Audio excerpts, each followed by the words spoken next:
కర్కాటక రాశి వారికి ఈ వారం అనుకూలంగా ఉంది. పలుకుబడి, డబ్బు ఎంత పనైనా సులభ సౌజ్యం చేస్తుందని గ్రహిస్తారు. మంచి కంపెనీలో ఉద్యోగం లభిస్తుంది. ప్రభుత్వ సంబంధమైన ఉద్యోగానికి కూడా అవకాశాలు ఉన్నాయి. స్వల్ప కారణాల వల్ల ఆత్మీయులతో విభేదాలు సంభవిస్తాయి. మీరు సొంతంగా చేసే వ్యాపారంలో లాభాలు బాగుంటాయి. ఓర్పు, సహనం పాటించాలి. కోపతాపాలకు దూరంగా ఉండాలి. విద్యాపరంగా అభివృద్ధి బాగుంటుంది. మీ తోటి వారికన్నా అన్ని విధాల మీ పరిస్థితి బాగుంటుంది. అయినప్పటికీ ఇతరులతో పోటీ పెట్టుకొని ఏదో తక్కువైందని భావిస్తారు. ఆరోగ్యపరంగా ప్రత్యేక జాగ్రత్తలు తీసుకుంటారు. యోగా, మెడిటేషన్ వంటి మంచి ఫలితాలను ఇస్తాయి. స్త్రీలకు కొద్ది కాలం గైనకాలజీ సమస్యలతో బాధపడతారు. సంతానం లేని వారికి సంతాన ప్రాప్తి కలుగుతుంది. విడిపోయిన భార్యాభర్తలు తిరిగి కలుసుకుంటారు. సంతాన పురోగతి బాగుంటుంది.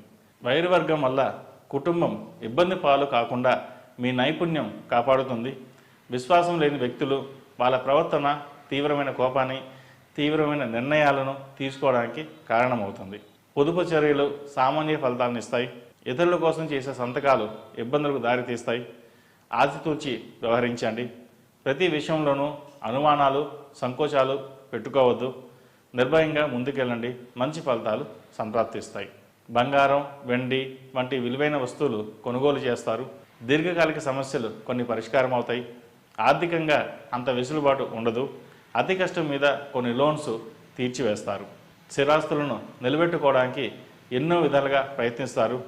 చిన్న చిన్న కలహాలు, ఆత్మీయుల మధ్య విభేదాలు చికాకు కలిగిస్తాయి. జాగ్రత్త వహించండి.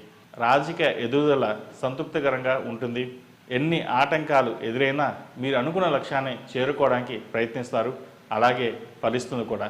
కుటుంబంలో బంధువుల అతి పనికిరాదు. ఏదైనా మీరు తీసుకునే నిర్ణయాలు లాభిస్తాయి.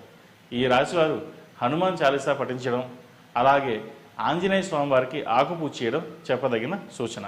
ఈ రాశిలో జన్మించిన వారికి కలిసి వచ్చే సంఖ్య నంబర్ 2, కలిసి వచ్చే దిక్కు తూర్పు, కలిసి వచ్చే రంగు తెలుపు. తదుపరి సింహరాశి.